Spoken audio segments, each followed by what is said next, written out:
Good evening, good afternoon, and good morning for Enterprise fans, and welcome to this matchup between TJ and John Birckhead in the Blue Moon Waxing Tournament.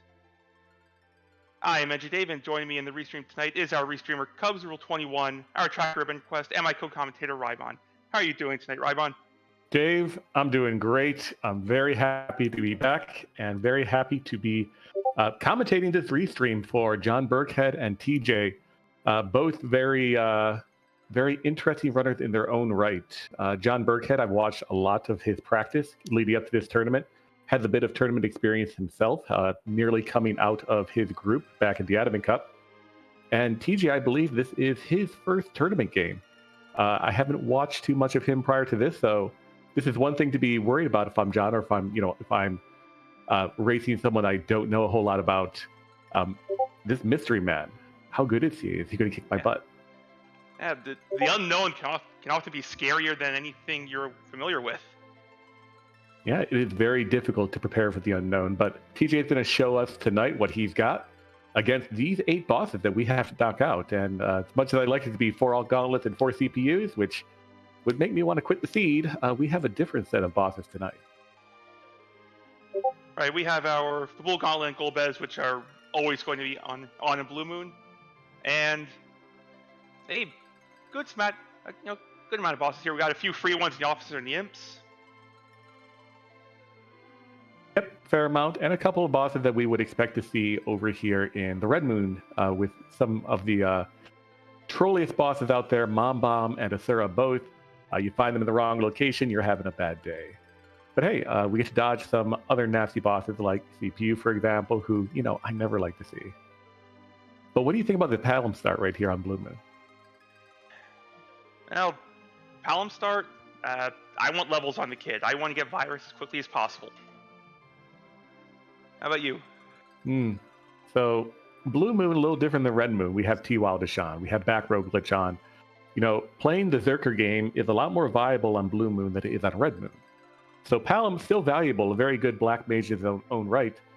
I wonder if he makes the final cut or the final team. We only have 7 characters. We only can bring 5. Is Palom one of the 5 best to bring? We'll find out because, Quake, Virus early on, very, very good. But do we really want to go to level 52 for Nuke? Only time will tell. I've found that on average, Palom is one of the best 5 characters you get. Well, that doesn't bode well for Palom right there. A starting Cecil. And one of the bosses we need, a Mom Bomb, waiting right here at the buying spot in Baron. Yes, hopefully both our runners are making note that Baron Key is an objective tonight. Potentially multiple objectives. Look, they're probably a little more disappointed, though, by our starting key item, or not key item in this case, a Firebomb.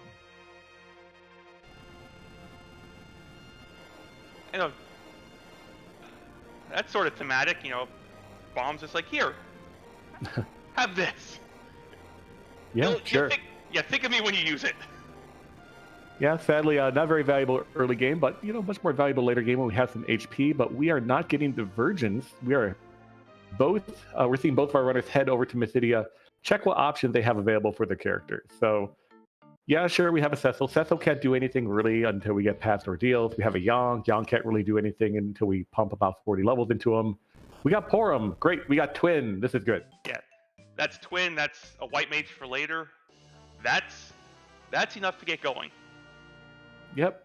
Just a bluff, a Twin, and you are probably pumping out 900, 1,000, 1,200 damage per Twin cast. So, very good find for both of our runners, and we'll see if they decide to, make an early Ordeals play, which is totally viable in this case with just Twin itself, or if they want to see what other characters remain. We still have 3 characters remaining, 1 in Watery Pass, 1 in Damsian, and 1 here Ordeals.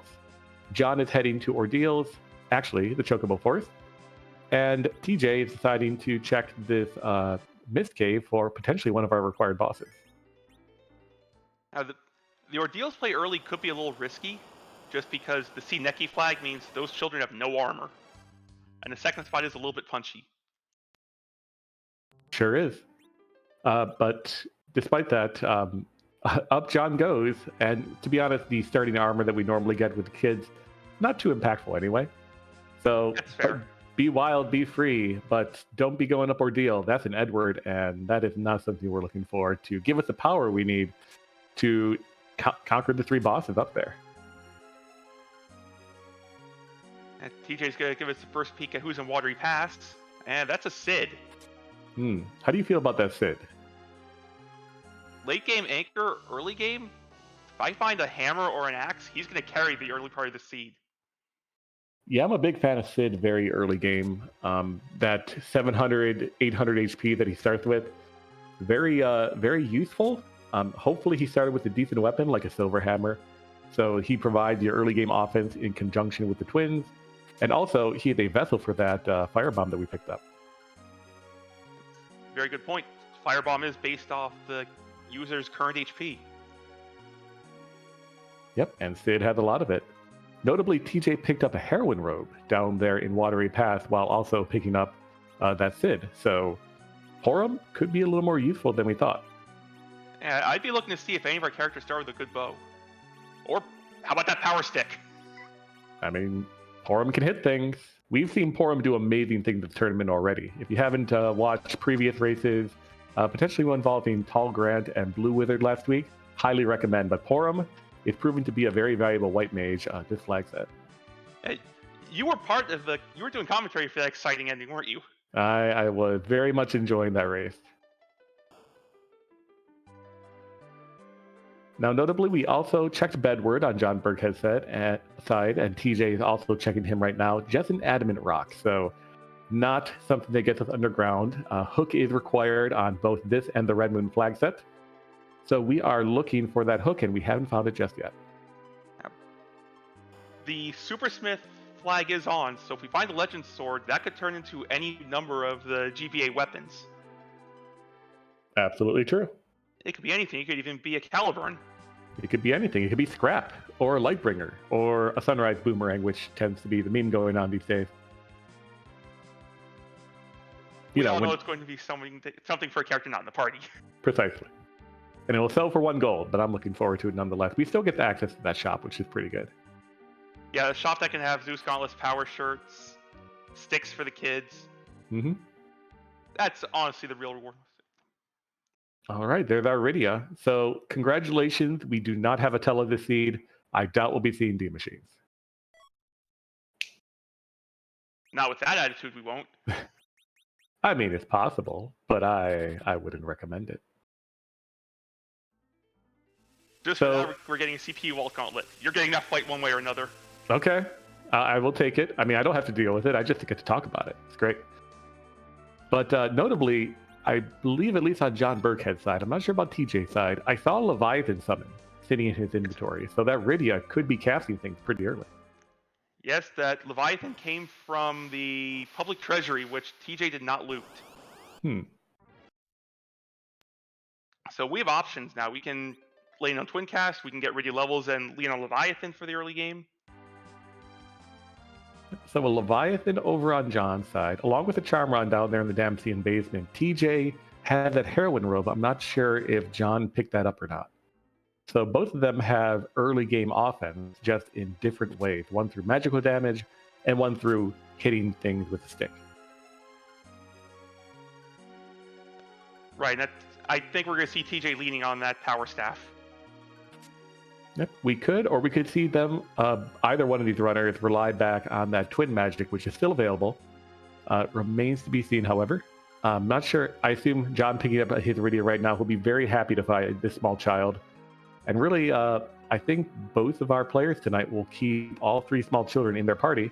So this is pretty much like Adventure Than Babysitting for Cecil and Sid at the moment. I'm not sure which one of those 2 I trust more as a babysitter. Let's see. Cecil as a paladin, probably. Cecil as a dark knight, no, he's kind of edgy. And Sid would probably just try to get the kids to drink or smoke or something like that. He'd like the cool uncle. Sid would be like, hey kids, you want to play with the stuff in my workshop, and actually have them building airships or something. Yeah, or explosions. Bombs. Sid is all about the bombs if you haven't played the vanilla game. All right, we get our second key item check here in the Antlion cave. knocking out the boss, getting a twin harp by Cassie, I believe a comet, and I don't believe we'll be checking that very shortly, but our hook is still missing. Our hook could be behind there, and let's hope it is, because music is cool. Everyone loves good music, and it's all good music. Not all of it. I mean, you've heard Poisonous Stairs, right? It's all good music. Fine. I didn't come here for a fight tonight. No, but I came here for the jokes, and doubling down was the obvious joke answer. Of course. So I believe we've checked both Waterfall and we've checked Mist Cave. Neither of them have paid out for any of our bosses. We are now checking Mount Hobbs over on TJ's side. Let's see if any of these overworld non-key item granting checks pay off. Magus Sisters, no. So all three are Womps, unfortunately. I don't blame TJ for saying no to that one. It's a nice chunk of XP, especially if you sister grind them, but I don't really think that's happening tonight. Now, John is doing something over here that I really like doing myself when I play both Red and Blue Moon Seas. We start with a number of Sirens, 1 or 2, due to the Freedom Kit that we start with on the flag set. Now, you could save them for the Underground or maybe like a Moon play if you want to, but I think the obvious play, or one of the better plays, especially when you have a Palom, a Porum, or a Iridia in your party and you want to get some XP on them, is to summon Lilith here on the 3rd floor of Mount Ordeals.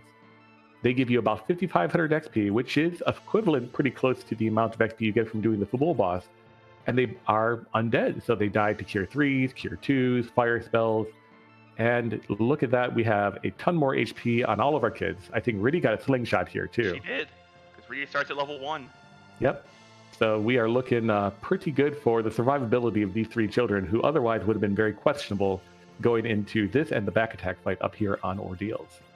And more importantly, on JohnBirckhead's side, that's Leviathan online. Absolutely, assuming he uses the 10 tier, which he might. Hopefully he remembers to, because Iridia still had that 10 MP she started with at level 1. Oh, did not. So might get a little surprise here, unfortunately. We'll have to rely probably on Twin Magic to get through this Baigan fight. On TJ's side, we see some shopping in Fabul, finding an Ogre Axe for sale so Sid can hit things.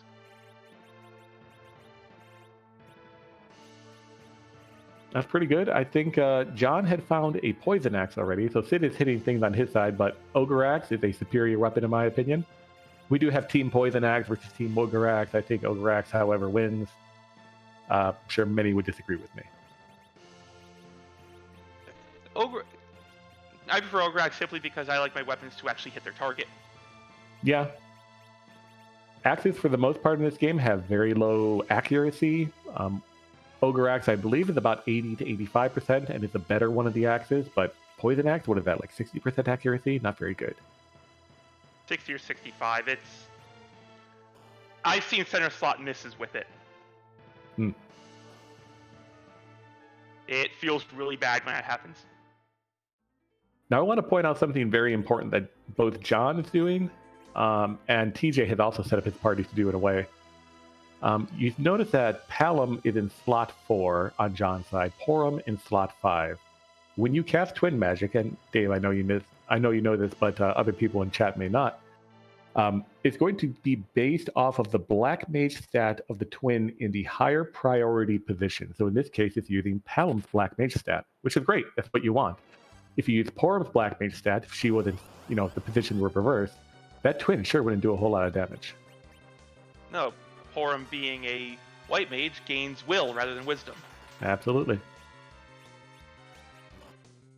The Antlion having gotten lost on its way to the moon. It tried so hard, got sidetracked, took the wrong turn at Albuquerque, ended up in Fabul. It stopped at Fabul for directions, and we're just ambushing it just for no real reason, I think. I mean, we're going to steal its lunch money, and maybe the king will reward us with a darkness crystal, or maybe, say, with a hook. We'll find out. And that is not a back attack I like. This is generally a relatively free fight, but it's not a fun fight because it takes so long. Yeah, Dr. Lugia decides to use the free back attack turn, not to attack you, but to monologue at you. Yeah, it's very unfortunate that you are going to be hearing everything he has to say twice, no matter what. Dr. Lugate back attack is living the Bond villain dream. TJ, unfortunately, is having a little bit of trouble here with this Antlion. The firebomb on Cecil, unfortunately, didn't do significant damage there because, as you mentioned earlier, it's based on the current HP of the user. It would have been far more impactful if Sid used it rather than if Cecil used it. But Sid doesn't care. Hits him with an Ogre Axe, takes out the Antlion. Yang and Palom, unfortunately, don't get XP. Porum, however, does.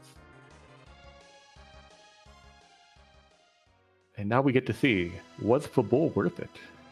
And we saw from some of the damage coming out on TJ's side exactly what you're talking about with the different caster stats.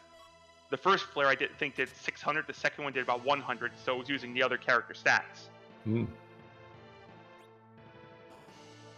So TJ finding the hook here at Fabul, that is a required Antlion at Fabul, whether you want to fight it or not. If you want to go underground, you're going to be going through Fabul. So a big question here is, what does TJ do next? I think Ordeals is a pretty solid play, but he could, for example, check that hook route, see if there's any key items there or any items for sale that could be very valuable for, say, powering up his party before he tackles with the Ordeals. And it appears TJ's chosen, I want my Paladin. Can't blame him on that.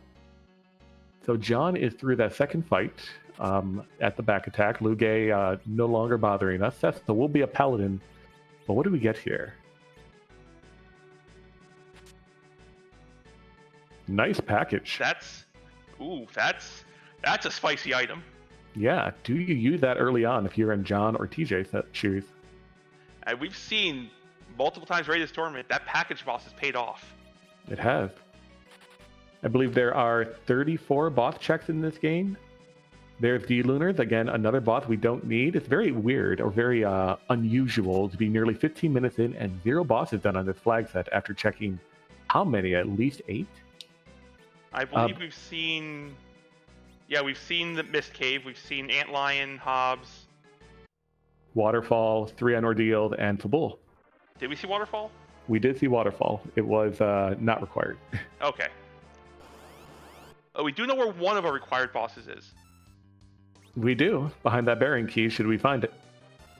But yeah, that's 8 bosses down, 0 bosses found. Cubs is trying to extend this as long as possible, and I can't blame him on it because I want more free enterprise, don't you? Oh, always. Tella has learned Medio. He's not in the seed, so wherever he is not in this dimension. And John is heading off the mountain as high-fiving TJ up there on the bridge as TJ battles this Baigan.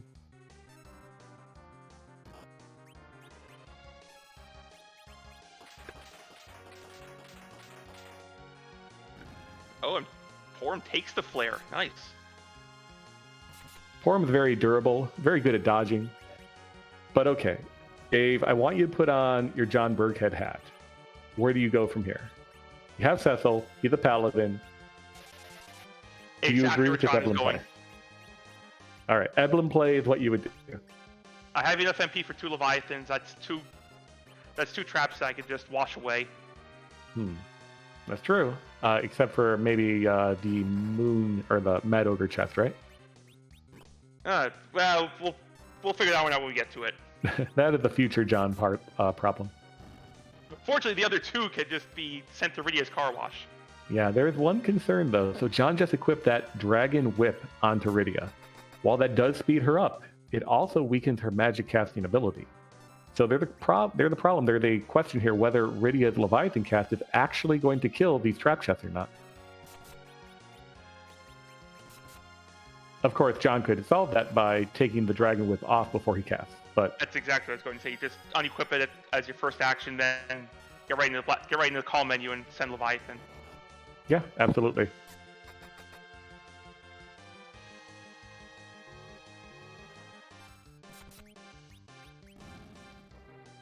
No traps in the center tower. I think all we found that was useful there was another Star Veil, which I'll never be upset about, and a shield. So let's say, again, you're in John's shoes. You found no traps in the center tower. Do you walk out and save to maintain the gains you have? Or do you just keep on going? Keep going. There wasn't any gains there that are worth it. That's probably accurate. What do you think? I agree. If there was maybe something significantly valuable there, say maybe like a power shirt or a defense sword, I probably would walk out and save to consolidate my gains. Or if John, who is unequipping the Dragon Whip, which is a very heads up play, is going to cast his Leviathan and get through, has no concerns about wiping to any of these. So good on his part.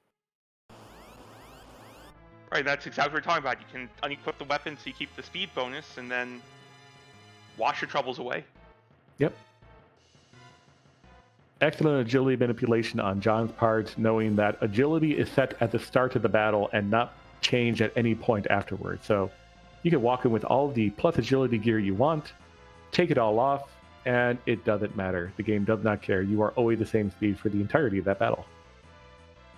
Moonveil, that could be spicy for the hook route. It could be. Cover Cecil with the Moonveil enables a lot of things based on particular bosses. And we're finding a lot of nice supplemental items for Cecil. But we're not finding that shiny sword just yet. No, but I like that Zeus Gauntlet. That's our answer to the Mad Ogre chest. Yeah, it may not kill him, but it will definitely make Cecil a very tanky boy against those Mad Ogres. We do have that poison axe on Sid, so absolutely Cecil could cover that Sid. Sid could go ham with that poison axe and eventually kill them all. And Forum should have learned Berserk by now.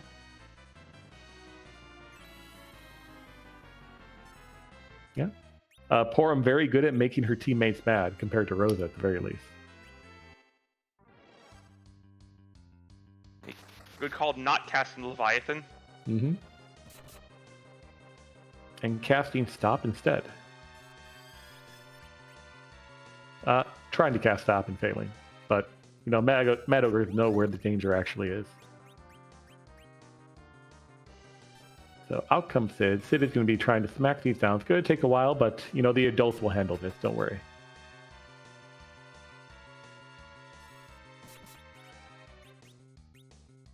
And we've decided no rest for the Palom. On the bright side, that Palom revives at critical HP, so Cecil will be covering it for the remainder of the battle. And I really like this play because that Palom, assuming that maybe John gets at least one life glitch off, which he did right there, will probably have Quake by the end of this. So you don't have to necessarily rely on that Rydia and that Leviathan for your early game damage anymore. Now she's a supplement to it in addition to Palom. On TJ's side, you see handling Doctor Dialogue in the second phase with a few characters down. You can be rude here. Now, this is a little dangerous right here on John's side. He decided to kill off that Sid, who has the Ogre Axe on, with a virus from Palom, and it's now berserking up Cecil, who has a Ice Brand on, I believe, which is not going to be as effective as killing these ogres. So, also, an Angry Cecil does not cover, so the kids are taking hits now, and all of them are very vulnerable.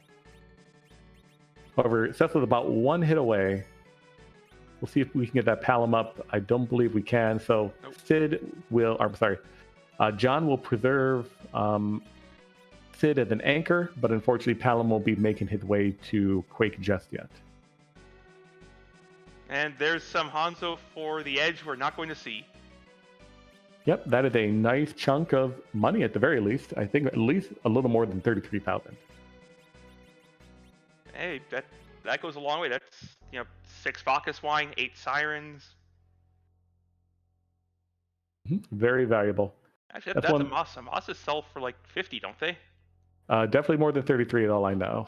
But, at the very least, a ton of money to sustain future purchases, especially what we may find in the locked shops behind the Eblin hook route.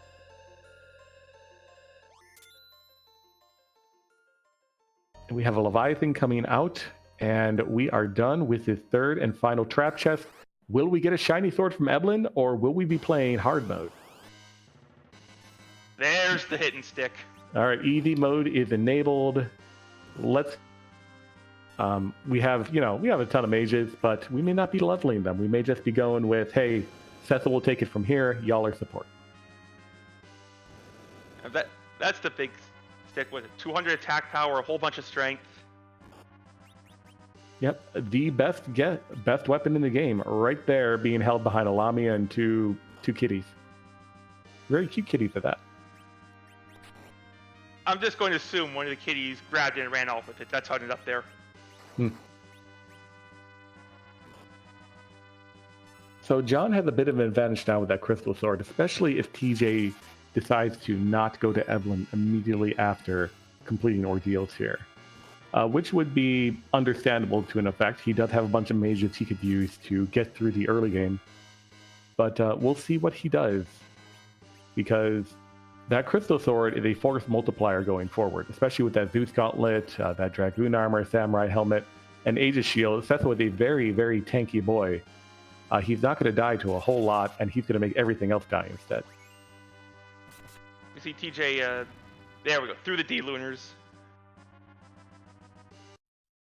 Well, good on TJ's part. Paladin's now online, and we'll see where TJ decides to go.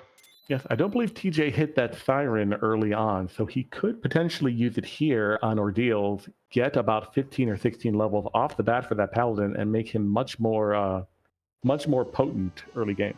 Because that'll be a slingshot for him. Cecil starts at level 1 after his transition to a Paladin.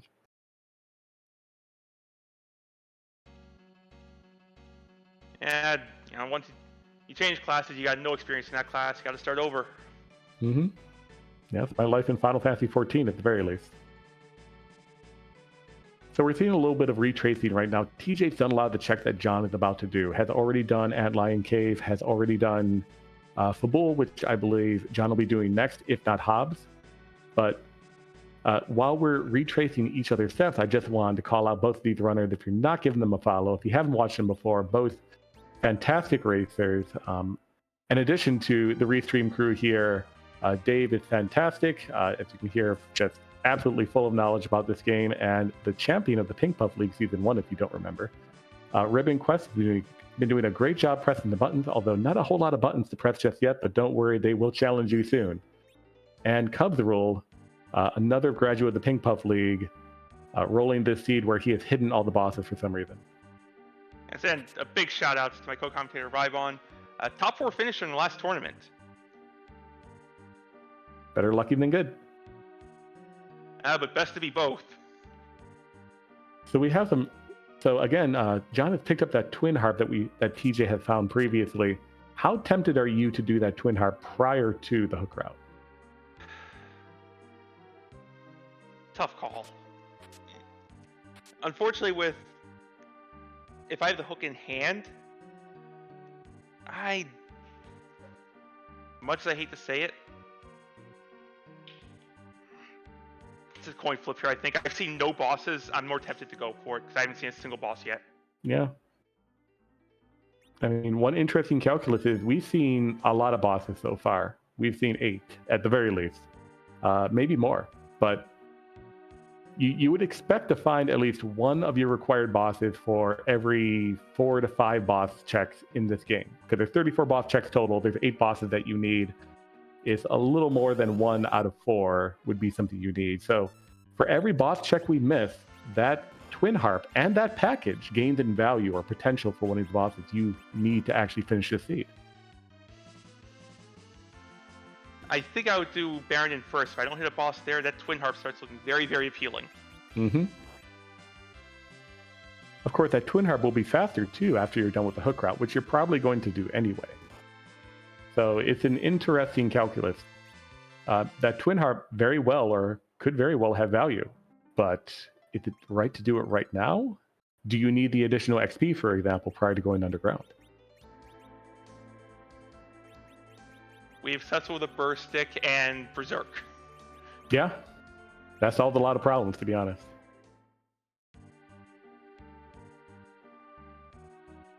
But John off a bull here will face his Antlion with a burst stick, which will be probably a little bit faster than TJ's fight against that Antlion. And we'll find his hook and we'll see what he does. TJ, however, I think is making the right play. heading here to Eblin, checking these chests, and we'll find his burst stick as well. So we will have big stick, big shiny stick, equivalent between these two runners. And John's advantage will not last very long. And that's what we'd like to see. So, you asked me about Twin Harp. What do you think about Twin Harp in this situation? I mean, it's kind of like the Restream tax. I'm on Restream. I gotta do Twin Harp, right? But if I were running in either of these runner shoes, especially with a Crystal Sword in hand, I'd probably save it for later. Just because I do not know if that Porum has exit yet. She might, at least on one of our runner sides. I do not know if that Paladin has exit yet, and you definitely want to exit prior to going down Cave Magnes. That's very fair. However, yeah, Twin Harp may not get, if you do have exit, Twin Harp may not actually get any faster at any point prior to this. With that Crystal Sword, the boss there dies in 1 to 2 hits anyway. And chat's pointing out, Porum doesn't necessarily need exit. Cecil learns it too. He does. Cecil on TJ's side definitely doesn't have it. Cecil over on John's side may actually have it. But man, imagine if you had like a Blue Moon Seed where there's no exit caster whatsoever. Find a shop that has them and buy a small stack. Yeah, that'd be one of my priorities. I don't like shopping on these flag sets because, especially on Blue Moon, T Wildish, I can find whatever I want in treasure chests. I don't need to go shopping. I start with camping gear too. This is great. But exits, yeah, that's one of the required items you need if you don't have a caster. I'll be perfectly honest. I like poking my head in armor shops that I walk past. Looking for what? Curse rings? Curse rings, bandanas, black belts. Yeah, all very good items. All right, so good news for TJ. That's Palom, who is very confused right now, does not know Quake. However, these cats are very angry, and they know Bluster.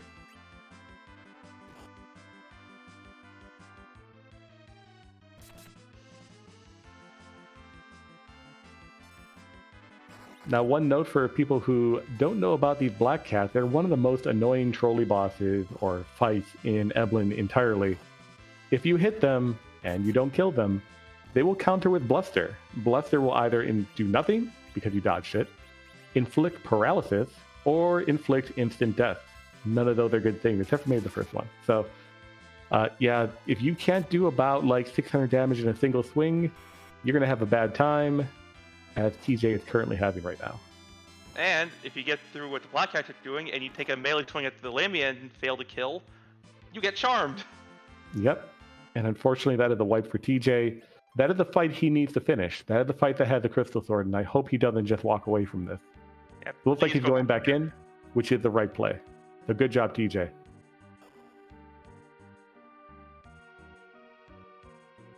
Yeah, and Jay Brun in chat also pointed out a very good strategy for this. If you don't feel very confident about your offense, TJ notably does not have that Rydia with Leviathan to wash away all those cats immediately.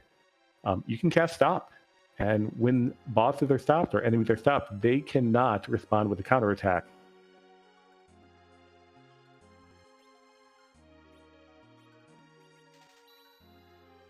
So at least we found our grind down here underground, yep. Huh? And it seems this seed is really sending signals with the Leviathan in the shop too. Yeah, so that Leviathan advantage that John has will go away when TJ decides to head on down to Eblin. He could choose to pay 40k for his Leviathan as well. But notably, we are going underground without a number of very important J items that I love to see in the flag set. Coffins, Hourglass 2s, to make free fights really free, or Bacchus Wine, so that we don't really need that Porum to cast Berserk on Cecil. He can do it himself. Yeah, that's where the fun comes. How do you figure out without those? And you just mentioned free fights. Here you go. Yep, there's one. We don't know which one. Remember, we are looking for the officer and guards fight, the Kaipo guards fight. That could be it, which means both of our runners are going to find it when they do their hook route tonight. or that could just be yet another misleading or misplaced boss by Cub the Rule tonight, and we could be heading underground with 0 bosses done at the 30-40 minute mark. That would be an impressive troll seed if Cubs pulls that off. Yeah, Cubs. I mean, we're going to be 10 bosses in. Are we going to have 0 bosses done? Why would you do this to our runners tonight? No, we're past that. We're at 10 bosses now. Oh, geez. JohnBirckhead took the Baron in. Yeah. Okay, and that was a Pinktail, I believe, right?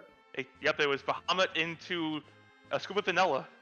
A little bit of karate in the second spot. We did not get the ouch script because Crystal Sword burns through the 4,000 HP well before the triggers. Sure does. So TJ heading back on down, knocking out the left tower here. We will find his Moonveil in this location. TJ went back to the right tower. Might just be leading it out, having... I think TJ's taking the wipe to all 3. And there's Leviathan. That's... Never mind, that's not Leviathan. It's Sprighton 3. That's extremely free because King, Queen, Eblin is normally in the spot. They only cast magic. Their magic is meant to be very low because they're not supposed to kill your party. It's a pretty much cutscene fight.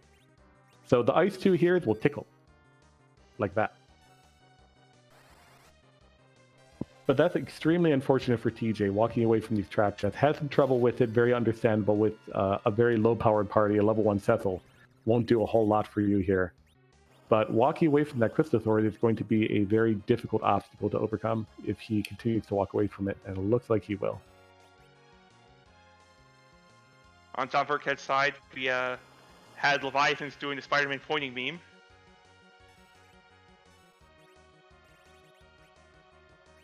Yep, but Cecil says, nope, enough of this. We're done. I'm out of here. Let's see if this second boss here is someone I need, or if Cub is continuing to try to ruin my day. Cecil decides that fight was far too silly. So if this is Officer Soldier, I think a Leviathan and a Quake just clears it. Absolutely. At least one of them will clear it because they'll kill the guards and the officer will run away being the coward that he is. But it's not. Cub, once again, hiding all the bosses. This is not required tonight. And this is the more dangerous of the 2 fights. Come on, Cubs. Can't you give our runners a little break? Gaudrin in chat asks, please recap the race in 5 words or fewer. Go first, Dave, and I will try afterwards. Cubs, where are the bosses? That pretty much takes the words out of my mouth. There are no bosses. However, there is a Crystal Sword, and I know I'm over 5 words right now, but that pretty much recapped the seed. JohnBirckhead with a Crystal Sword, TJ unfortunately fading that particular chest, and that pretty much covered the entire race so far. But I'm expected either the moon or the underground to be completely loaded, because now we're at least 12 bosses in, and I really would have expected to have found 2, if not 3 bosses by this point.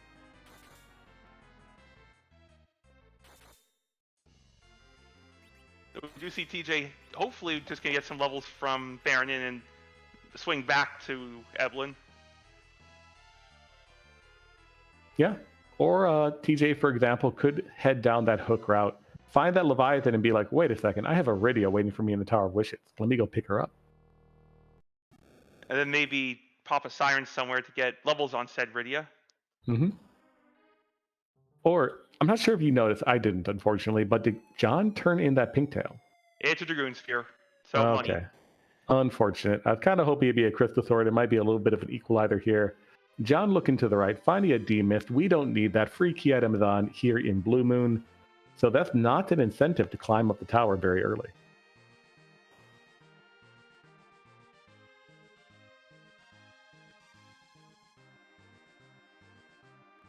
Yeah, Cubs saying, both of you just think I didn't put the guards behind Frogs 2.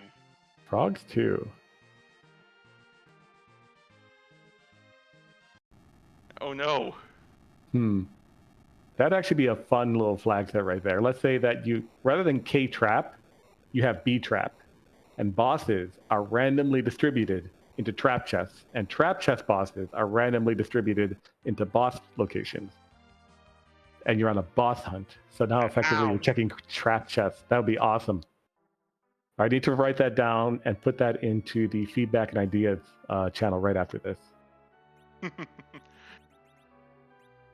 Oh, Scarlett's here already. She heard it already. All right, perfect. It'll be implemented in 5.0. I can't wait.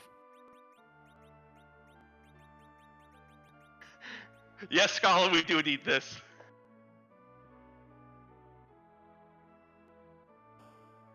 Zoe. Come on, it's a good idea. I think we keep this up. Both of us are getting the newspaper. I'm immune to newspapers at this point. I only read ebooks. Hey, we got Thork robes. We got charm rods down here in Tamra. So John is ready to go with both of his black mages, but I don't think he bought the additional charm rod for Rydia. I think he is leaning very heavily on this Crystalsaur Cecil, and I do not blame him. So thinking about your little K bosses or boss and trap test thing. Yeah, genius if I do say so myself. Mix it with no free bosses, so any of the traps that show up at boss locations suddenly aren't free. Yeah, and imagine say like because some bosses have to be in trap chests. Some of the trap chest encounters have to be at boss locations.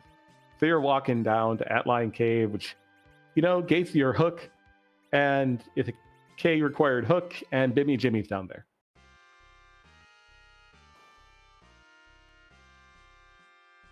Yeah, this is why it's never going to be implemented. So we did see coffins for sale in Tamra, elixirs for sale in Dwarf. I like both of those. I like those, but those are not Bacchus wines. I really want some Bacchus wines right now with that Crystalsaur Cecil in my party, at least on John's side. And TJ bought a big stack of sirens. Mm-hmm. Sirens, great. I mean, we don't have a Tella. We need to grind somehow, and you can either do it on the moon by doing your bosses, or you could do it by, scrambling a whole bunch of eggs once you get underground. The problem for TJ, though, is he has to get underground first. That is a turtle and dwarf. Notably, still not a boss. Yep, I believe we're at 13 bosses now. Still no bosses. Cubs. We have the... So hear me out. We have the one in Baron Castle. We do. One the Giant. Mm-hmm. One behind Package, of course. Of course. And 4 on the moon. All right. So Darkness is go mode. I like it. Pretty close to it. Actually, it is. Darkness is effectively go mode in that situation. Give me the Darkness Crystal.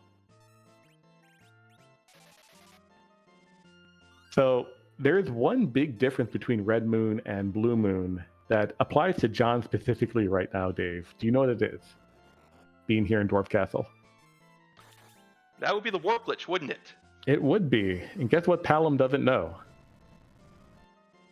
But guess what Rydia does know? Exactly. Rydia we learned warp extremely early compared to Palom and most other black mages, which is really just Palom.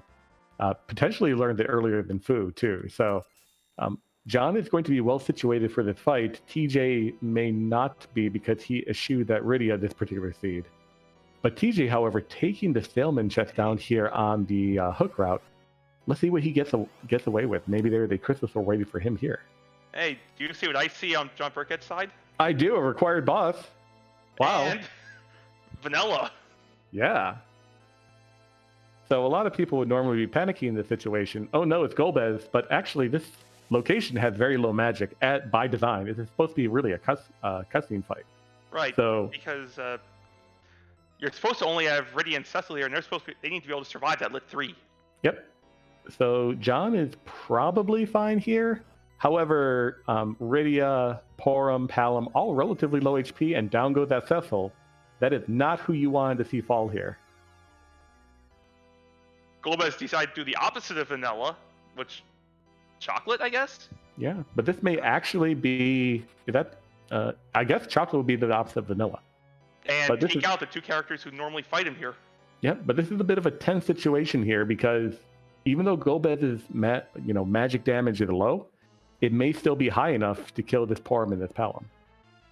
That's low magic power, but one roll lit 3 will still do bad things to these kids. It's very close, but Porum survives, and Starveil should go out, and we should be okay. Actually, we dodged a lit 3. Wow. Yeah, that's huge.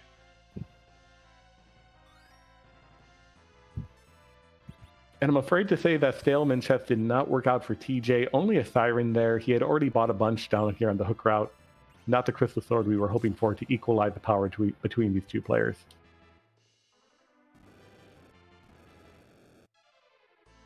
TJ, knowing the first boss is free or the second boss is free, is going for it. Mm-hmm. Or relatively free. Remember, I don't believe he has any coffins or hourglasses. So, not completely free just yet. True, I don't know if Porum knows size yet. Even if she does, I don't believe that's going to prevent them from casting Piggy or from casting Size. That does stop them from punching you in the face. If that is true. Could also cast potentially Toad, I believe, and maybe Toad these two guards.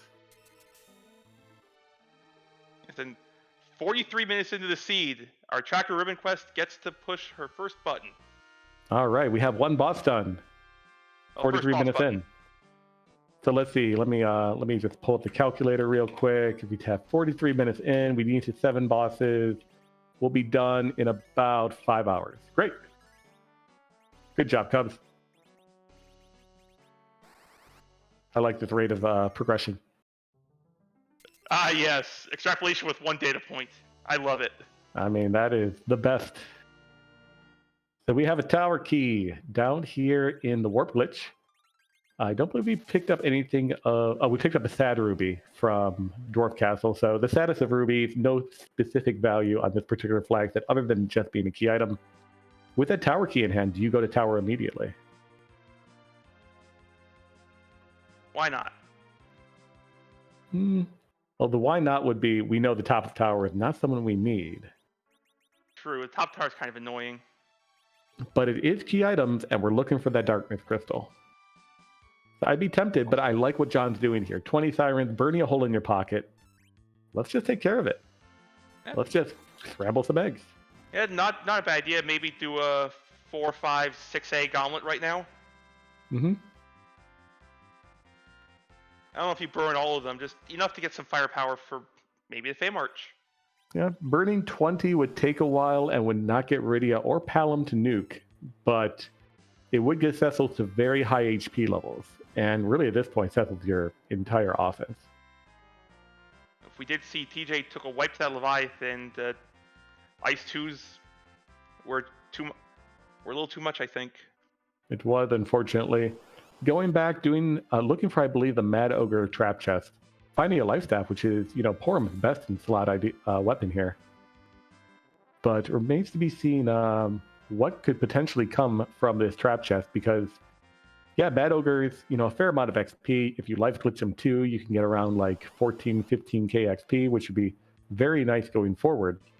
But also could be a Crystal Sword and equalize the power between these two players.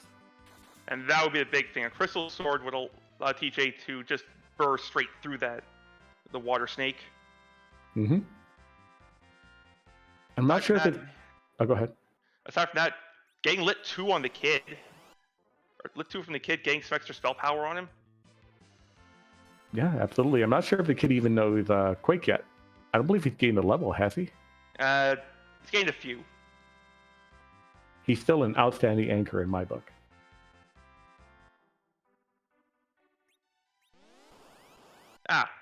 Ben streaming in chat asking what an anchor means. So, I can handle this one if you want. So in Final Fantasy IV, the ATB system is, in vanilla, it's centered around Cecil's agility. So everyone else takes a number of ATB ticks, take their action based on, or determined by their agility relative to Cecil's. This works fine in the vanilla game because he's always in your party. In the randomizer, he's not necessarily there, so whoever's in your center slot acts as the person who's everyone else who's relative to. If that person in the center is very slow, everyone else will move as fast as possible. Your characters and the bosses. Which in the case of taking on, say, an extremely fast boss, will allow you to match them action for action.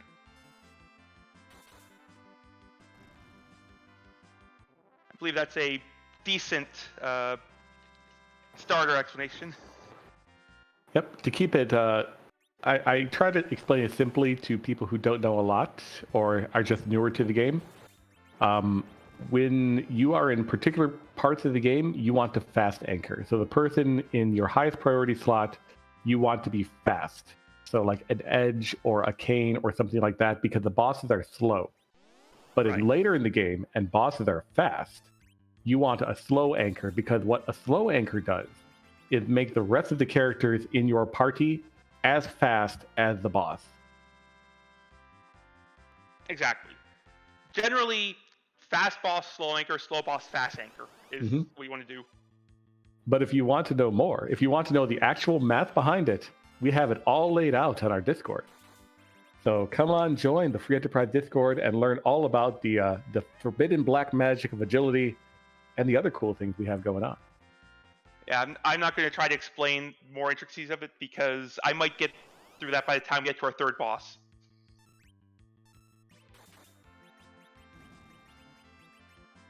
Oh, yeah. Dave knows way more about agility and the intricacies of it than I do. I can tell you that much.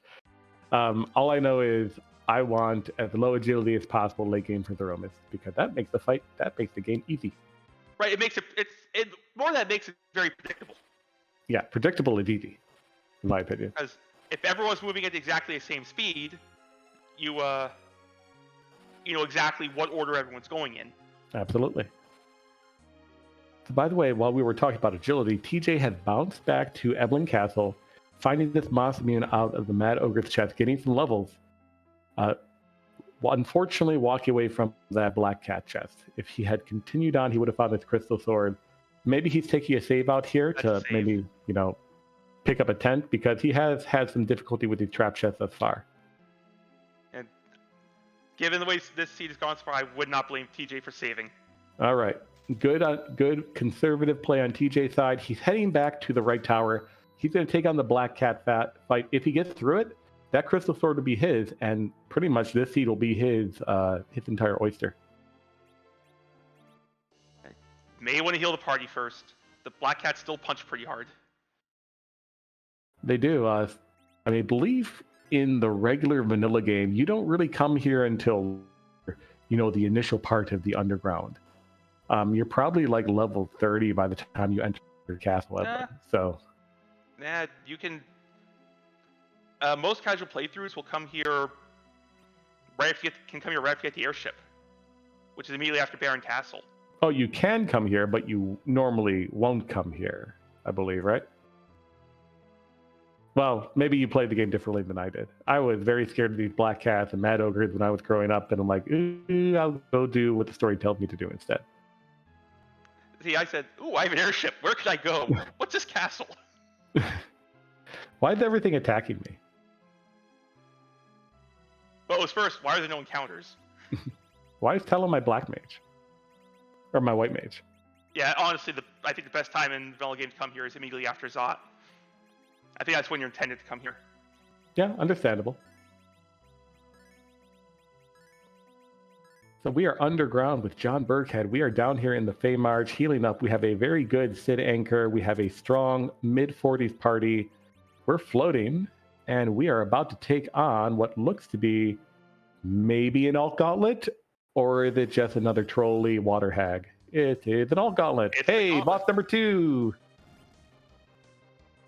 And to him, chat pointing out, yeah, that place is painful right after Baron, but if you go there after getting the Rosa and the Cane, it's not that bad at all. So John is exploiting the power of the Crystal Sword, killing these Conjurers before they can summon anything, to include the Clapper that Conjurer number 4 will summon. This is going to be a very quick all-gauntlet fight for John. Hey, John's practicing preemptive healing. Don't got heal damage from the monsters if they never show up. Yeah. It's one of my favorite strategies in the Final Fantasy 14 and other MMOs. If you do more damage, you can heal less. And TJ through the Black Cat Lamia fight, about to get rewarded with the big stick. Here comes the payoff. Oh, that feels good. Equip it, enjoy. You are off to the races. A little bit behind John, but this is not an insurmountable lead depending on routing. Hey, go forth and take your vengeance, TJ. You've earned it.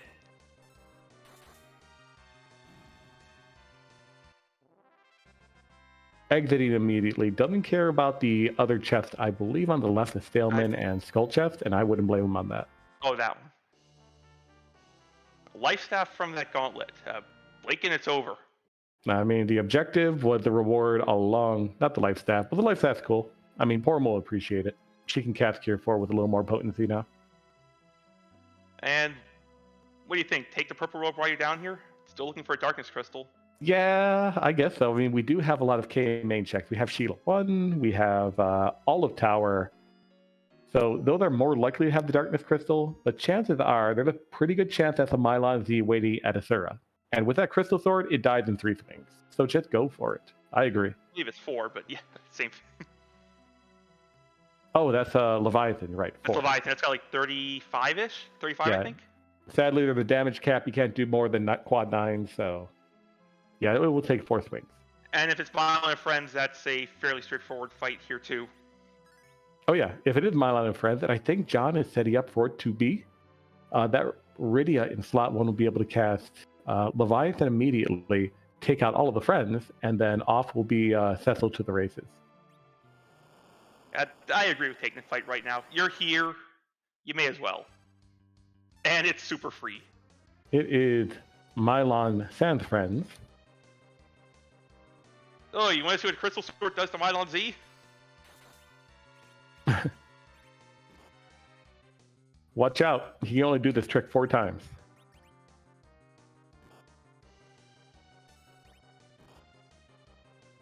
So we're trying to push a Fire 3 with the kid, who unfortunately will not get it off. John decided to just Berserk up, make the Cecil angry, and whatever. Angry Cecil will do what he wants to. Does the Sword Robe have Undead resist? I believe it does. Asking because those kids were taking the hits very well for a little bit. Yeah, this is a very punchy spot. Asura, well, Leviathan doesn't punch in the game, so he has a high attack stat in the randomizer. But unfortunately, just a Dragoon Spear here, more money. We don't really need it. John is resetting out, doesn't want to waste time, healing up or reviving his party. Let's just go do other stuff. Let's go do the tower. Let's go do Twin Harp. Let's go do Sheila 1. Yeah, I still think taking it was a good call. It just didn't pay off. Mm-hmm.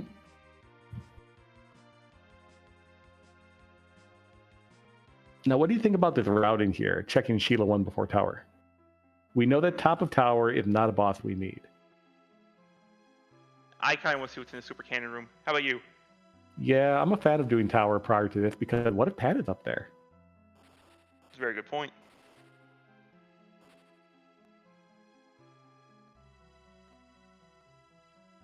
But regardless, John is heading down to check out Young. Won't be bonking him with a pan because I don't believe we have one in the inventory. TJ is taking a second swipe here at this Leviathan. However, this time armed with nuclear weapon. A Crystal Sword Cecil. Actually, we do have a pan. Interesting. Oh, we did have a pan already. Never mind. So, never mind. I completely changed my entire idea on this routing. The path is a great find here, too. Yes, it is.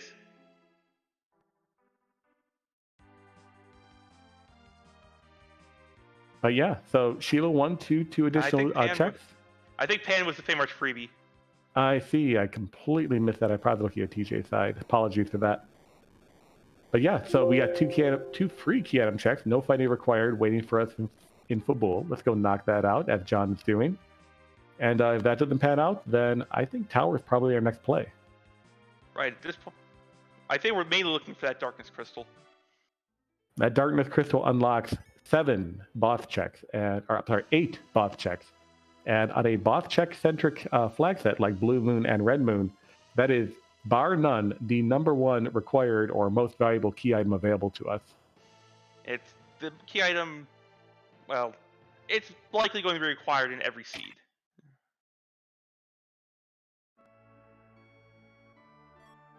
There's our darkness, so good play on John's side. Probably encouraging him, however, to continue to fade that tower.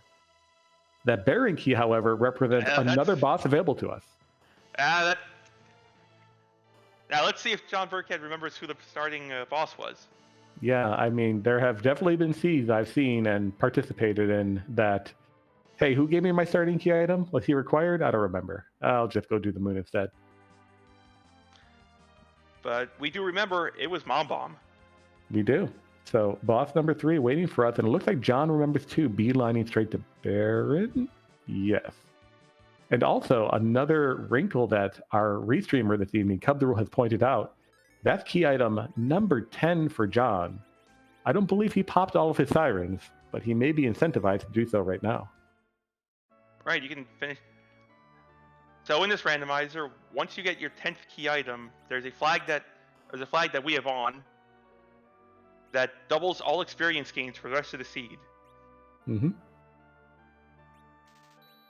So while those eggs normally give about 34,000 XP, they now give 68,000, significantly shortening the grind you need for Rydia to learn Nuke, or Palom to learn Nuke, or Porum to learn White. And Sid can stay taking a nap the entire time too. That's fine. We'll let him have his nap. Mm-hmm. Meanwhile, on TJ's side, battling the guards, trying to fight his way underground here on the hook route. That Cecil, with a crystal sword, very powerful, doing significant damage. But there's a little issue here, which is TJ has Cecil in the center slot. And as we talked about earlier, that makes him the anchor. Right, and this spot is fairly quick. I believe it's 37 agility. It is extremely fast compared to all of the other characters in the party right now. So all of these bosses right now are quicker and taking more action than our entire party. Right. Because these bosses are faster than your anchor, they're taking more action. Or these bosses are fast and you're fast anchor, but they're faster than you. They're getting more actions than you are. Mm-hmm. So this is one of the spots on the blue planet where you actually want to be slow anchored.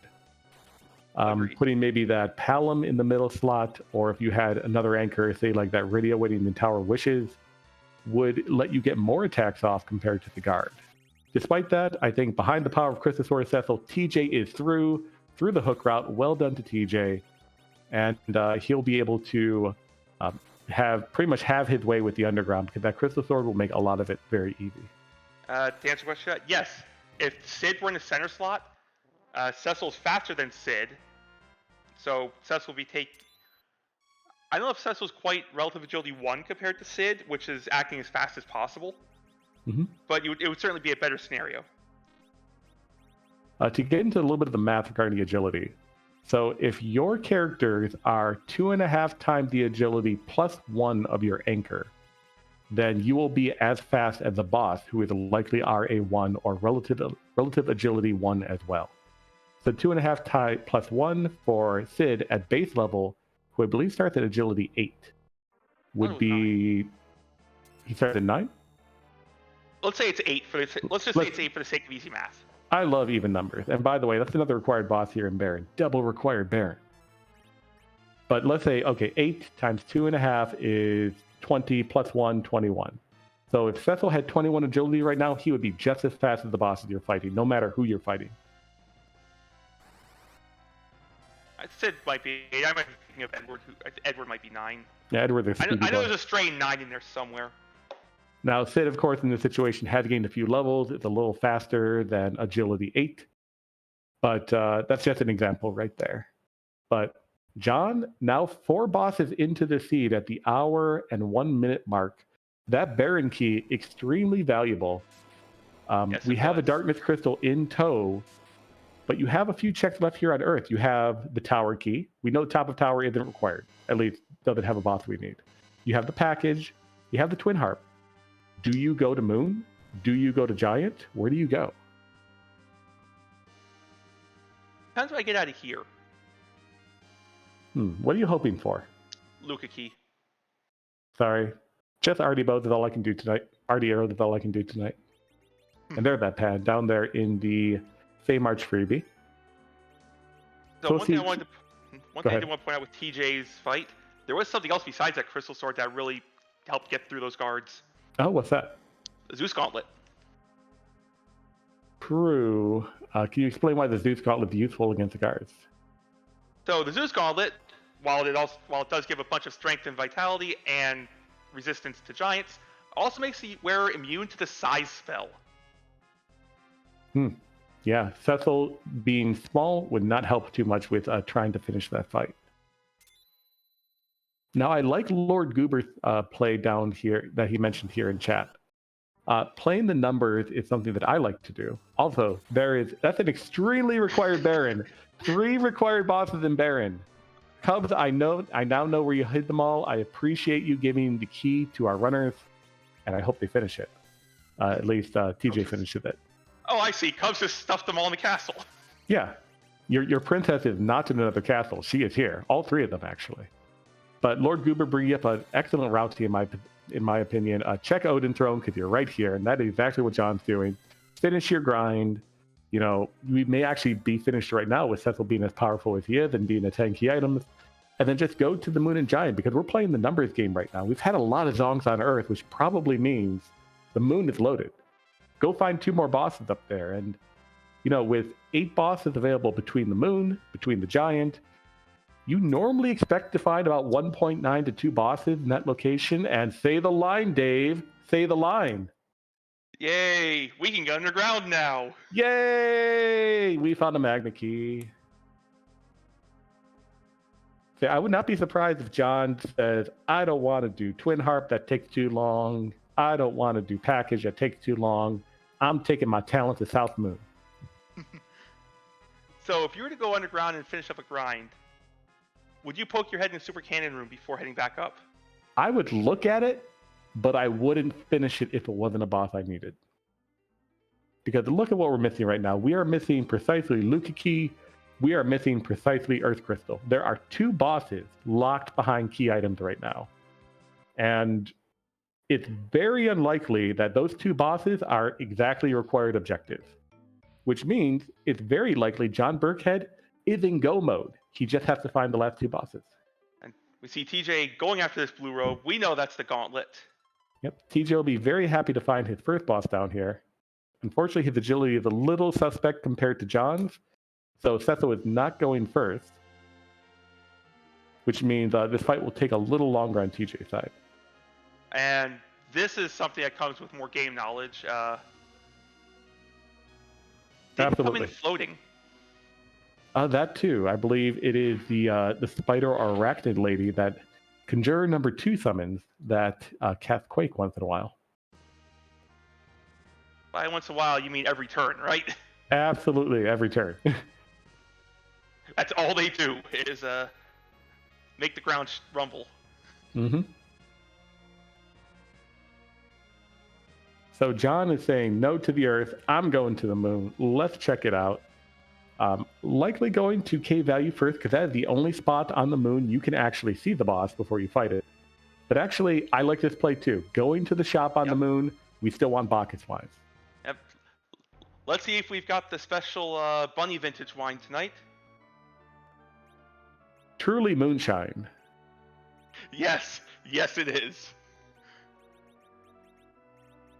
All right, so we did not finish our grind. Selling the Moon Veil, that is extremely bold. John, I am here for it if you're watching this back. But that Moon Veil could be very valuable, but never mind. We don't need it. I need some booze instead. JohnBirckhead finds himself in a disaster situation. Not having enough money for a lot of booze. Yeah, but you only have 1 Zerker. Cecil, you probably aren't fighting more than 7 fights for the remainder of the entire seed at this point. So I think that should be enough. And here we see the Conjurer with the Arachne on TJ's side. Mm-hmm. So yeah, very dangerous here because, again, not anchored, at least slow anchored. That Cecil may very well be the fastest person in his entire party, and out comes the Quake very quickly.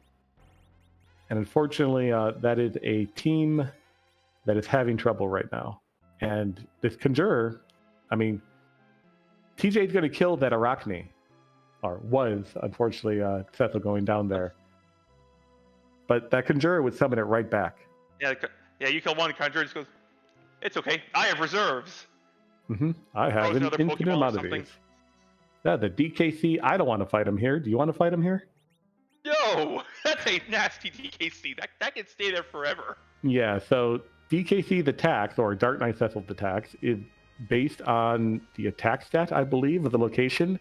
And Cave Value, or Cave Bahamut, had the highest attack stat, or tied for the highest attack stat in the game. So that's one of the worst places to find that boss. Those waves will do 1150 to 1300 or so. Yep, and we don't have some very healthy boys on this team because that Sid has been laying down all seed, and the kids don't exactly gain HP. You get one Cure 4 on Cecil, and I think you're through, but the problem is getting that Cure 4 on him. Yep, and that'd be a very speedy spot too. We are anchored for it, which is great, but that would be a very challenging fight, and a fight you don't need to take. So John says, nope, I'm gonna check out this Murasame altar instead. And we see TJ deciding to, scramble a few eggs now. As a few people in this community are want to say, level solve everything. Grind early, grind often, and TJ is taking that to heart. Knock out all the sirens that we bought down there on the hook route, and make that all gauntlet very easy. That is a nope noodle, and it's exactly JohnBirckhead's response to it. Yep. So Dave, tell me, what does the Murasame altar and a belt made of watches have in common?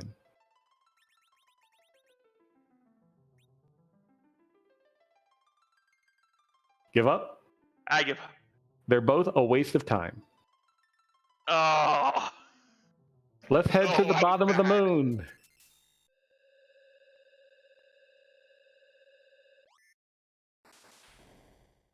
Get and it? I know Waste you're of time? sitting there with the biggest grin on your face right now.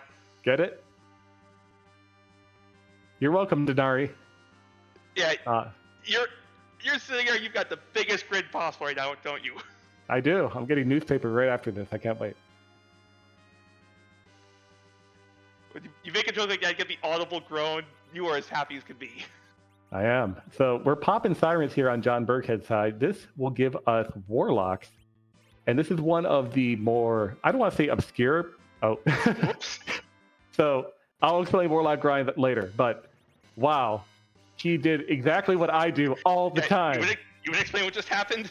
So you want to try to run buffer. So you can try to get run buffering will pause the ATB, or the active time battle system, so that you can get a spell off in time. But if you try to run from a fight that you actually can run from, you're just going to run from the fight, and you waste that siren, unfortunately. But warlock grinds are only here, for the most part, on the 4th floor. They're the rare encounter on the basement 4 level of the lunar subterrane. They are pretty much neutered, or pretty much neutralized entirely, if you can just get a mute cast on them, because all they mostly do is cast spells. And they cast spells well, but they can't cast them muted. So if you can get, an RA1 or an actor moving as fast as the warlocks, in this case Porum, to cast mute, then this fight is free. You get probably about, with 10 key items, I want to say about 100k XP from it. And it really finishes your grind very quickly. It might Cecil, be that. It might be. We're about to find out. 173. I believe we life glitched those, right? Yeah, we had 2 life glitches in there. Yeah, so that is a very, very good grind. If you did like Gold Dragons, for example, which would be very difficult with this party because we don't have any hourglasses which would stop them, you get 180k XP. It'd probably take about the same amount of time. So this is very good game knowledge on JohnBirckhead's side, realizing this is a grind. He didn't have to go do eggs in the underground. That takes time to even fly down there. And doing 3 of those fights for every one of these takes longer. So yeah, very good game knowledge mastery on John's side. TJ, without that darkness crystal in hand, though, making the right call, getting the levels he needs, getting the power he needs so he can power through this underground and chase John right up to the moon.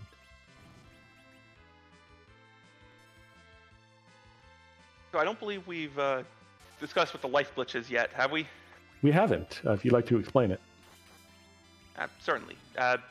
Short version, whenever a non-undead enemy, without the boss bit, is or dies, you can throw the life potion or life 1 spell at them.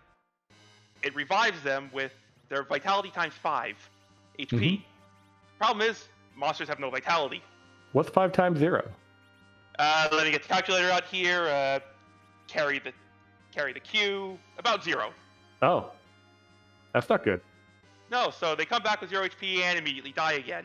But you get credit for them again. Cool. So effectively a double XP glitch. Just with additional triple steps. or quadruple if you are feeling very fancy. Yeah. With agility manipulation, anything is possible. Well, not anything. I think times 4 is about as good as you can get. But yeah, John demonstrating that life glitch there. I'm not sure if he got his kids to nuke, but if he hasn't, they're very close. If he does, then all of these monsters, all of these bosses up here on the moon are going to have a very bad time. And we see TJ about to whack the monk with a pan. So TJ did pick up that pan from the Feymarch freebie. Should whack here, and Sheila 1, Sheila 2 will give him both the Baron Key, I believe, and the Darkness Crystal.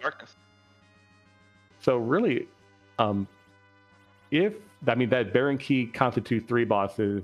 That we still have that the Bull Gauntlet down there in the Feymarch that TJ is aware of. And we're hoping that the last 2 bosses are up here on the moon. TJ could very well be in go mode. Ooh, CPU. I don't want to do that. That's a whole lot of nope. I don't need to do that. You can't make me do that. You can't make John or TJ do that. No, we're not doing it. Until it had exactly, Earth Crystal and Luca Key, and we actually need to do it. We'll get to that. We'll cross that bridge when we get to it. Yep. That is a future problem. We have elements down here in Ribbon Room. I don't want to do that either. That's limited XP or reduced XP for that spot. And plus, we've already grinded enough. Let's go check out Masamune. But you know what? This moon has really been disappointing. Maybe there could be some imps down here. Could be. Maybe there's a Pale Dim down here. Maybe there's something we don't need down here, which I think is likely. Oh, no, there's a Pale Dim. Drink that Bacchus, Cecil. Do your thing. Palom, help. That is the nuke on Palom. I do not know if that Rydia had nuked. That HP tells me no. She's one level short. Yeah, it looks like she either low rolled on HP or, yeah, she's 1 level short, and I think you're right. I saw in JohnBirckhead's menu she's 49. Okay. So after this fight, that Rydia should have nuke. Now let me pose a question to you.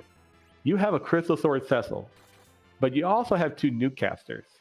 When you eventually get to Zeromus, what are you doing? Reflect, Cecil, take a swing or 2 before the first big bang. So augmented hybrid strats, effectively trying to aim for a refill skip. Oh, no, we'll still do full reflect. Just you can generally take 1 or 2 swipes before you hit the threshold. Gotcha.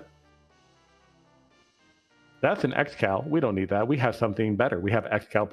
But that is boss number 5 for JohnBirckhead. John has a bit of a lead right now on boss. It's 5-0. But TJ is working to try to even that up a little bit. Right. And once he gets around to doing Baron, he is really going to even it up. TJ shouldn't need float this time. 6-0, sorry. Yeah, he's got enough HP to simply tank the Arachne hits.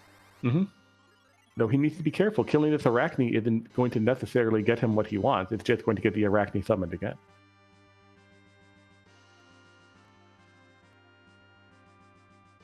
Although, yeah, after all that egg grind and all the HP gained, there's not significant things to worry about here from this Arachne. Even Porum with Jet her Cure 3 will be more than sufficient to get through this fight. You do still want to keep your HP up a little bit throughout this gauntlet because of the last 2 fights. Clapper's hurt. Oh, they do.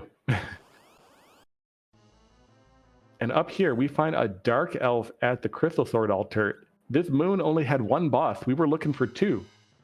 Where are you going from here?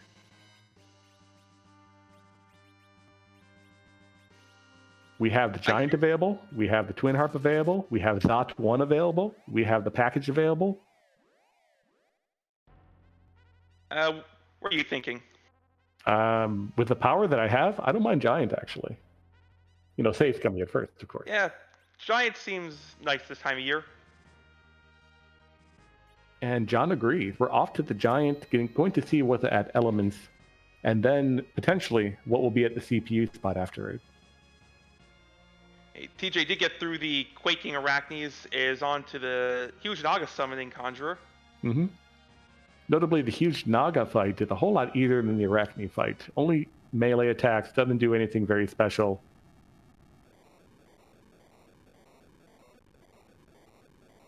And TJ should be through this fight after this punch from Young, I believe. Hopefully.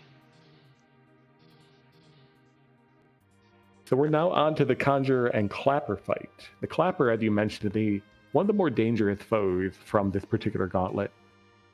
Kind of acts similar to a gold dragon up on the moon. Hits hard and then will hit you with a blitz, which should do, I believe, about half your max HP. Yeah, about there. Sid's going to have a bad day if that blitz targets him. Oh, yeah. Sid is, Yang too, is going to have, they're both going to have extremely bad day. The curse of being very healthy boys. Or whoever it targets could just dodge it. That works too. Heck, even more dangerous. Cecil right now is in range of being slain by a single blitz. Maybe not. Depends on whether or not he had lightning resisting gear on. Oh, Sid does have some lightning resist. Oh, very good on his part. So Sid gets to live another day. We get to check elements. We find a water hag. So of course we're going to get through this. The freest of the free here. Yep. 3 attacks. He goes away. I mean, Anna's going to show up and be like, Edward, where are you? Why are you not in the seat? Actually, he is in the seat, I believe. But Edward, why are you in the Tower of Wishes? Fight, Edward. Fight. Cecil choosing to betray Torum. Take lessons from Kane, I see. I think we may have mistargeted there. But it's okay. Porum's still good. She'll stand right back up. Dust herself off. Kids are made of jello. They bounce right back. Can confirm. That's true.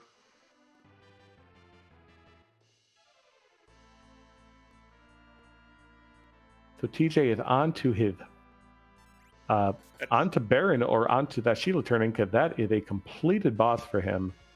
First boss for TJ tonight. Completed that alt gauntlet. And hopefully we see TJ swing by Dwarf Castle, get the warp glitch, get 2 more checks. We know there's a vanilla Golbez waiting there. That too. John had a significant lead here, but it's not insurmountable. John could have some potential troubles, maybe say with the Roman's fight. Remains to be seen. That fight is never free. No, every week or so I find new and exciting ways to wipe to it. Mm-hmm.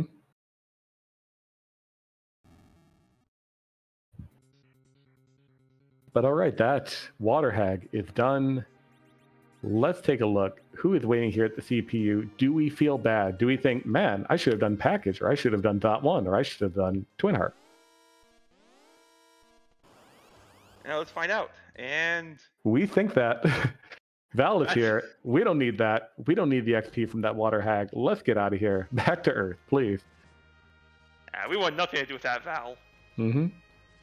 I mean, she's easy enough with the crystal sword, but we have more than enough XP, and overgrinding is a great way to lose the game.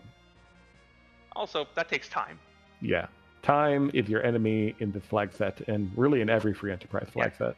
When you're racing, your biggest enemy is that little thing in the corner that's slowly ticking away. Yep. Ticking away at 121.23 right now. We're not enjoying that clock. I mean, I hope this gets over 2 hours because I just love commentating. But I'm sure both of the longer that higher that clock goes, the more John and TJ both get a little more worried about is my opponent about to finish? Like I've hit a lot of zonks. Both of these players have hit a lot of zonks, a lot of obstacles along the way. Am I in danger? Is my opponent going to dot done like any second now? It's a thought you start having when you're deep into a seed like this. Mm-hmm. Because you have seen, at least I've seen, Blue Moon seeds done in under an hour, and I've seen Blue Moon seeds done in over 2 hours. It really just depends on, the seed roller and what he has decided to do. That's an Octomam up there in the tower key. We don't need that either. So that's yet another, zonk for JohnBirckhead here. He may be feeling the pressure a little bit. Like, I have hit a lot of dead ends. What if my opponent has it? Are we going to see Twin Harp? Twin Harp? I think we're seeing Twin Harp. Or Zot 1. That one would actually be faster than Twin Harp here. But Zot 1 doesn't give us fantastic music like Twin Harp does. It doesn't, but it could give us a fantastic boss. And John is saying, you know what? It takes like 2 minutes to check Twin Harp. It takes me 1 minute to check Zot 1. I'm checking Zot 1. And you know what the ultimate gut punch here? The boss is at Zot 2. And the Earth Crystal's behind Twin Harp. One's at Zot 2, one's at Zot 2, one's at Luca. Mm-hmm. So this play, heading up to Zot 1 without the Earth Crystal, is called the Rex Banner, named after one of the more notorious members of our community who loves doing checks like this. Out of the way, could potentially be a Demus, could potentially be something I need. It's not really in logic, but I'm going to do it anyway. And he sniped many races by doing this. And it could play out in JohnBirckhead's favor tonight. Also, do you see that dwarf on TJ's side? That dwarf is being rude. I mean, they're dwarves. This is their home. It's not really our place to, push them around. The boss here is not required. That is a King Queen Eblin. We don't need that. John, another zonk. Pressure continues to mount, saying, I don't want to do Twin Harp. I want to do package. Come on, John. The people want music.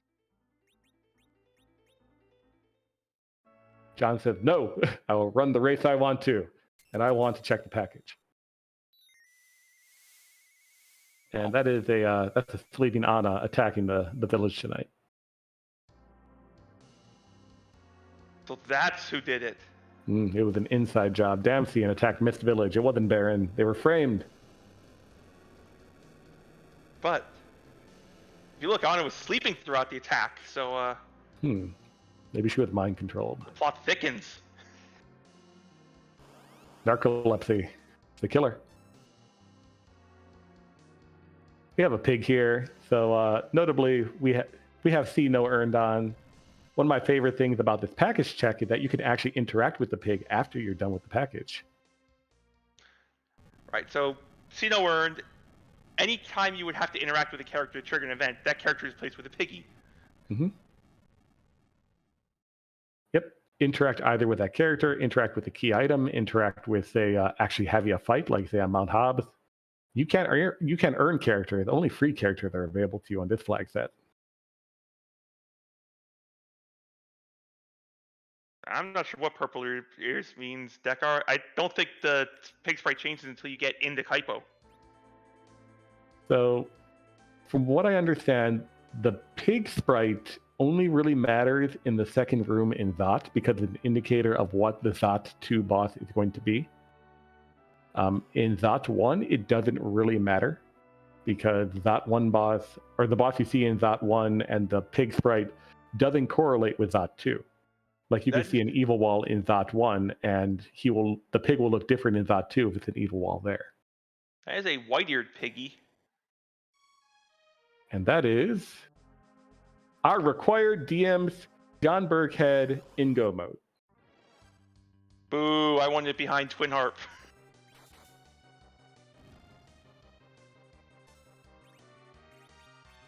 Yeah, unfortunately, no Twin Harp tonight from JohnBirckhead. He'll be using that pass that he got from the Panbonk to immediately head up to Zeromus. And he is positioning his inventory right now to get ready for it. Moving the pass to slot number 3, opening slot number 1 for the crystal to immediately fill that slot.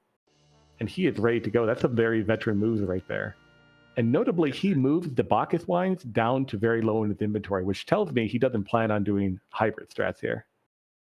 Yeah, that's what I was saying. You might have Cecil take one swing just to kind of speed the fight along a bit if you're feeling. But with Nuke White, uh, you show the firepower to not see the second Big Bang. And John is doing his dues, checking the sleeping piggy, sleepy oiky noises. Thank you, John. Go back in. Not going back in. But if you go back in, there's happy oinky noises. I'm not lying to you. It's true. That piggy is up and moving around. The piggy's walking around the kind of right in front of the in desk. Still a man of the people. We appreciate that, John. That makes up for the no twin harp. At least a little bit. TJ, meanwhile, on the other screen, taking care of his Golbez at Dwarf 2. That is his second boss. And he'll be likely heading up to check Sheila shortly after this. His bearing key will get him up to boss number 5 very quickly. Because as we saw, Cubs decided storming the castle was the play today. I mean, Baron was loaded. And that's one of the great things about this flag set, both Blue Moon and Red Moon. On a boss hunt, you can play, the odds.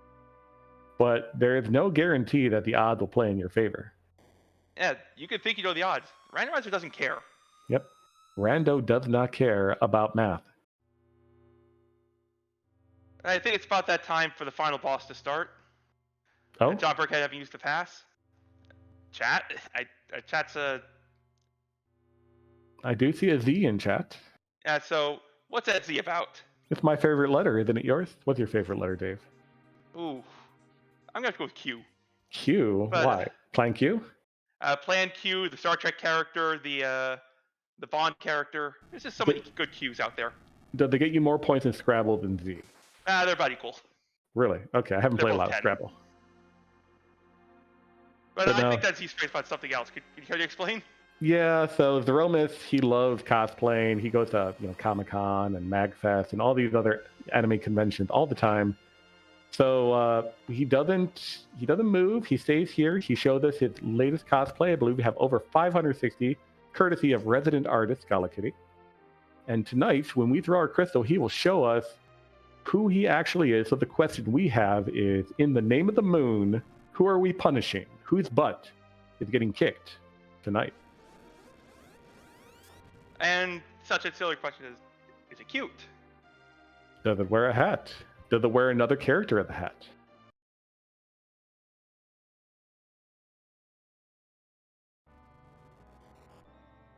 It's Hell House. God, I really love this refight in the Final Fantasy VII Remake. If you haven't played that game, that is a great fight. Not to spoil anything. This was one of the most fun fights in the remake. I can't wait for that Rhino tank to be in the next game too. If you remember that one from Final Fantasy VII. Oh, where do you fight that? Like somewhere on the overworld before the big event, before the first CD ends. The whole commentary throughout the fight just really sold it. It does, and the music was great. But we have Hell House here pretending to be Zeromus, or Zeromus pretending to be Hell House, either way. And we are doing reflex strats. So reflex strats, ultimately, Zeromus, only has 61,000 HP in this situation. If you hit him or direct damage him, when he has less than, I believe, 45,000 HP, or after you've done 44 to 45,000 HP afterwards, a counter script will trigger and he'll refill his HP back to full. But if you just, he can't counter if you don't attack him directly. So if you reflect spells at him and tip over that 61,000 HP, he'll just die. And that is exactly what John is doing here with his mages.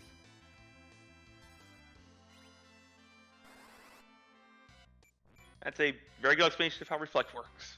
Yep. And John is, with two nuke casters, with a white caster, and both of these nuke casters doing, 8, 7, 9, 10,000 damage each cast. This Hell House is about to be closed down. We are about to get music on TJ's side, so Oh, well, TJ, man of the people. Maybe this is Asura. We'll find out. But Hell House, not long for this world, I believe.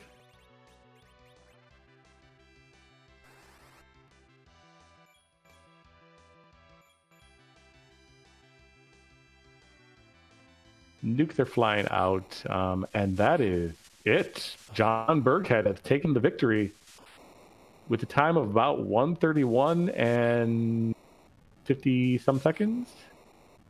So good game to him, taking the victory and moving on to the round of 32.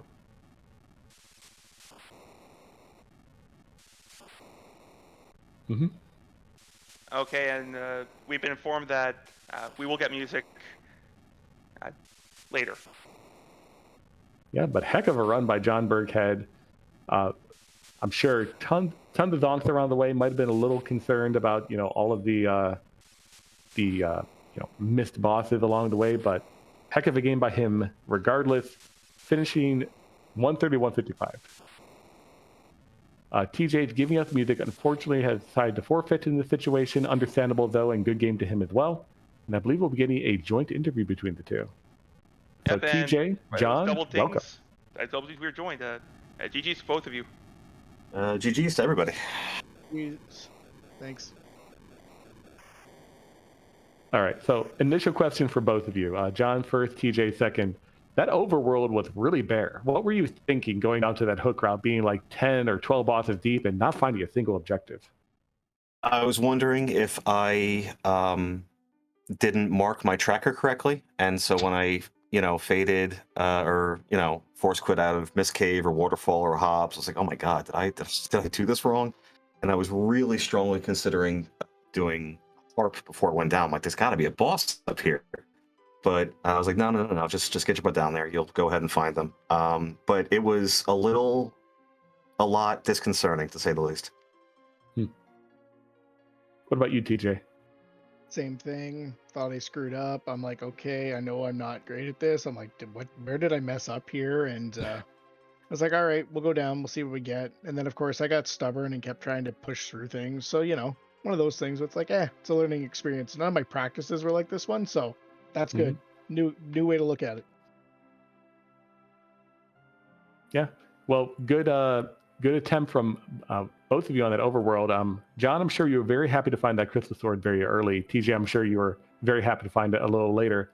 What was going through both of your heads when you found that crystal sword? Were you thinking, man, I don't really need these mages anymore, or these mages are still an integral part of my team? With the Sync 7, you have who you have. People in the community often talk about Yang being a punch mage, and I often talk about Edward being useless. So, this was my party. The meta that's tried and true is if you have Cecil, you rush Ordeals and you go get a Crystal Sword or an Excal. That's what you're supposed to do. And when Rydia came in the party, I was like, all right, well, this is my anchor. And then I got the Leviathan summon and didn't have Tella. I was like, all right, well, Rydia is now my way to go ahead and get through this. So I wanted to use Sid just long enough to go ahead and get, because he had the Poison Axe, just long enough to go ahead and do the things I needed him to do. Because I only had enough MP for 2 Leviathan summons, not 3. And then put him down, and it felt a little silly doing Reflect strats with a Crystal Sword Cecil, but it made the most sense with the characters that I had. What about you, TJ? How happy were you to find that crystal sword when you finally found it in Eblin? Well, I knew as soon as I cleared through and did everything else and looted a little bit, I'm like, oh yeah, okay, it's in one of the trap chests. Let's go try to get it and just keep moving on through this. Like I said, my stubbornness kicked in big time here, and I kept trying to push through things that I knew I probably couldn't do yet. But live and learn, have fun, had a blast. Tried to clown around a bit and make people laugh, so I hope that helped. So, Dave, I am hogging the mic here. Okay. What questions do you have for our runners? For TJ, was there any thought of just going mages, grabbing the Rydia at any point?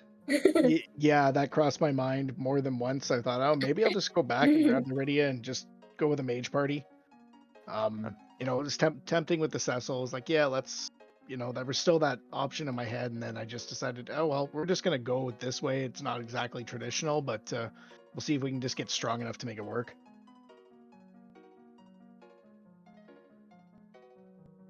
And similar party question to JohnBirckhead. I'm assuming the mage party was as soon as you saw that the characters you were given. Yeah, I was kind of debating, like, do I combine cover strats with Cecil?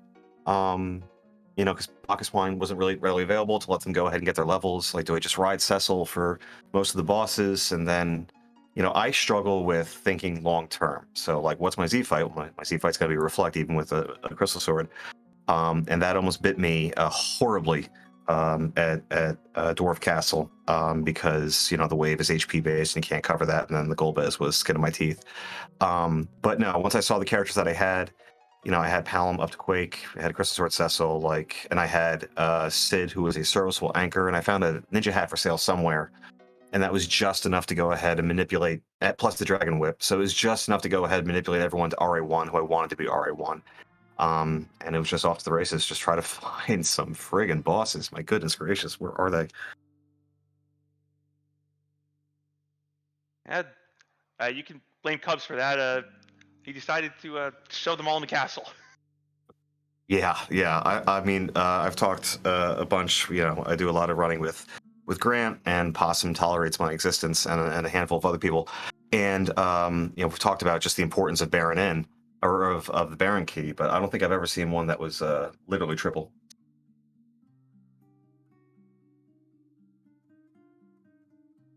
So, TJ, you can go first on this. Do you have any last thoughts on the seed? Anything you want to say about it?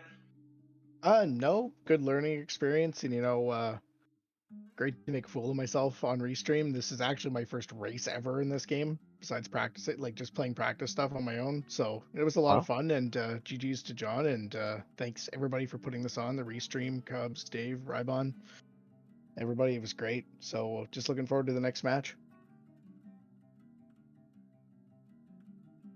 And speaking of the next match, and before we, well, Dave, we know, TJ, we know your next opponent. It's going to be David, who fell to Kyrios last week during the play-in races. How are you feeling about that match? What do you plan on doing to prepare for it? Well, I'll bring in the real world to this real quick, but hopefully I don't have to work so much overtime and I can get some grinding in here, and look forward to a good match and see what happens. Go out and have some fun. That's the most important part. Good stuff. Well, you've done an excellent job. I mean, as you mentioned, this was your first match, first tournament match, first restream match, first actual match, because I don't believe you've done ladder or Ping Puff League or anything like prior to this. So, I mean, though you did come up a little short tonight, you did an excellent job. And, up to the Eblin, where you encountered some obstacles, which you eventually pushed through, you were pretty much stride for stride with John. So you did an excellent job early game. Thank you. And same question for you, John. You are now moving on to a round of 32 match in the waxing bracket against Raging Levine or Professor Renderer, the winner of that particular match. How are you feeling? What do you plan on doing to prepare for that match? Yes, definitely. I'm looking forward to watching this back. Just knowing that both of you are doing comms on this means I'm sure there's things to do better. I got to work on my nerves for sure. And there's definitely some things that could have gone ahead and cleaned up. And I need to kind of maybe want to redo my opening route a little bit, and also try to figure out, maybe a better strategy of what to fade, of what not to fade. I got it got real. I got very, very nervous. So there's definitely optimizations, and I can definitely go ahead and get better. And I just want to try to get a little cleaner, a little tighter for next week. Well, good stuff. I look forward to watching your practice. It's always entertaining. We'll ignore why it's entertaining and just assume that's a compliment. But Dave, I am pretty much out of questions. What you got? I asked the two I wanted to, so. Well, guys, any final thoughts on the seed or anything else you want to say before we cut loose for tonight and move on to, I believe, Free Enterprise 3 for the JMAC Asmati Games race? I just want to thank everyone with Restream. I know Twitch, globally, was having issues, and of course, Skal was able to figure it out in all of 5 minutes. So thank you to yourself and to Dave and Cubs for restreaming. And I apologize, I'm not sure who's doing tracking, but from the outside looking in, as not an admin, it's very obvious just how much work goes into this enormous undertaking, and I'm sure it's 10 times as much as I can see. So just thank you so much for everything that you did. It's always fun getting restreamed, and thank you for everyone for watching. thank the two of you for allowing shows to be restreamed. Without you, we wouldn't have a show. TJ, any final thoughts? Basically, John pretty much covered it. The same thing. Thanks for everybody for putting this on. Everybody put this tournament together. So much work, and we enjoy it, and it's a good way to get out here and meet some cool people through the community and just have a blast. So thank you to everyone. Looking forward to the next one. Well, good stuff. I look forward to watching both of your future races.